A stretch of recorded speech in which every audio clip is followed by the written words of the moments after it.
Hey, it's me, and today I'm going to be making some very cute Halloween decorations. It is officially spoopy season, and I'm so excited for it because now I'm a teacher and I get to decorate my classroom. I stumbled across some very cute inspo, and I think I could make them for myself. I bought all of the materials from Walmart and probably spent about 20 to 25 bucks, maybe. It's relatively cheap for what I'm actually going to be doing. My plan is to display these in my classrooms.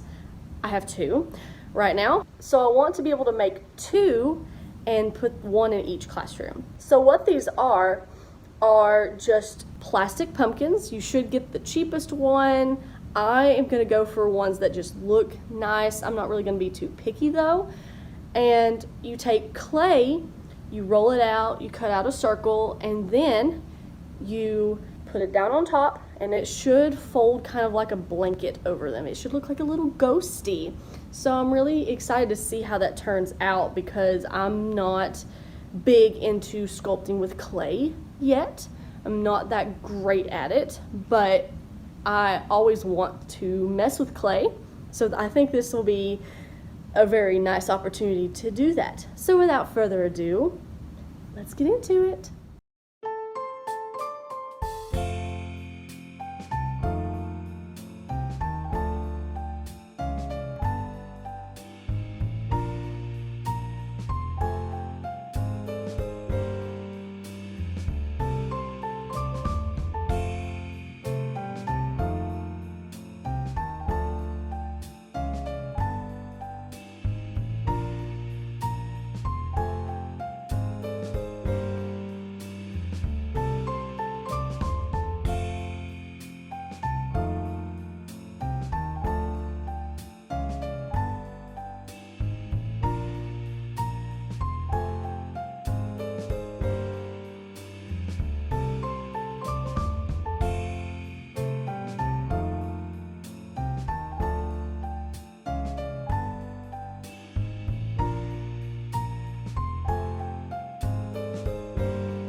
And we're back. That took me probably a couple of days. A lot of it was spent just tweaking on the projects though. The actual project themselves took me about an hour to do. I just did some touch-ups later to make sure that they look their very best. So I want to talk very quickly about the pros and cons to doing this project.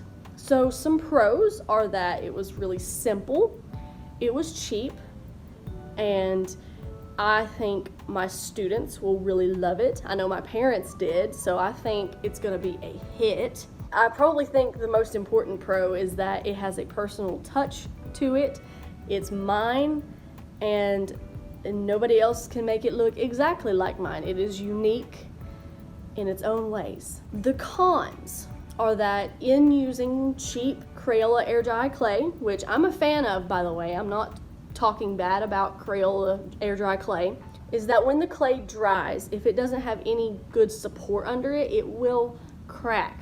Now, I have a pretty good way of going around this because the clay can be wet after it's dried. So you can kind of tweak after that, kind of rub on it and make the cracks go away, or you can fill them in and hope for the best. I had a little bit more cracking than I was expecting, particularly in the face of one of mine, which is where you don't want to have cracks. I struggled a little bit with finally getting the cracks to go away, but I did. So I actually kind of recommend this air dry clay because you can go back and correct it without having to get new clay out. Another thing is that they are now fragile. They can be broken easily. I was terrified when I put them in my car this morning because I thought that they were gonna crack and break. Fortunately, they did not. I don't know how. I guess I'm just really careful when I drive, but they made it. So now I'm gonna show them to you, of course. Here is the first one I did. As you can see, I picked kind of a small, medium pumpkin. They were about $8 to $10 a pumpkin, I think. Probably err on the side of $10. I actually repainted the stem because I didn't like the markings on the stem. So I painted that with kind of an olive green and painted the face black. This is the face that had a lot of cracking. I don't know if you can see some of the residual cracking that happened, but I think I got a pretty good result. And I'll do a little spin just to show you what the waves kind of look like. Notice I'm being very careful. Very cute. It's a little heavier on the top, so be mindful of that. If you get like a skinnier pumpkin, that it might make it top heavy. But this is pumpkin number 1, and here is pumpkin number 2. I went with a different face because I didn't want both of them to be the exact same. I wanted them to be siblings, not twins. So same thing, painted the stem. I almost wish I had picked a different color pumpkin, but the only other color besides white that Walmart had was black, and I didn't want to do that. So we got 2 orange. The face is a little more wonky on this one. The eyes, if I go up really close or put light on them, you'll notice that there are like circles in them. It's because I broke through the clay when I was smoothing them down. I hope the black would kind of camouflage that, and I think it does from a distance. This one turned out a little better with the folds. Very proud of these. This was the second one, so of course, you know, the first one always gets all of the issues, and the second one is like a breeze. I feel like this one overall turned out better. I actually prefer the face on the other one, but I like them both very much. And here they are very quickly, side by side, so you can just see how they look as a pair. They will be separated because of the 2 different classrooms, but they're really cute together. So maybe in the future, I could put them together or switch them up. It doesn't matter. Either way you want to do it. So overall, I highly recommend that you try this. If you like using clay, by all means try this. I had so much fun doing it, and it turned out great, even though I am by no means good at sculpting with clay. I'm so glad that I stumbled across this idea because I thought it was pretty cool. I've never seen anything like it. I'm sure it's out there because spooky season always has a ton of decorations, but I'm really proud of how these came out, and I hope that my students enjoy looking at them too. So I hope you all enjoyed. I hope you have a great start to your October. Happy spooky season. And I will see you all next week.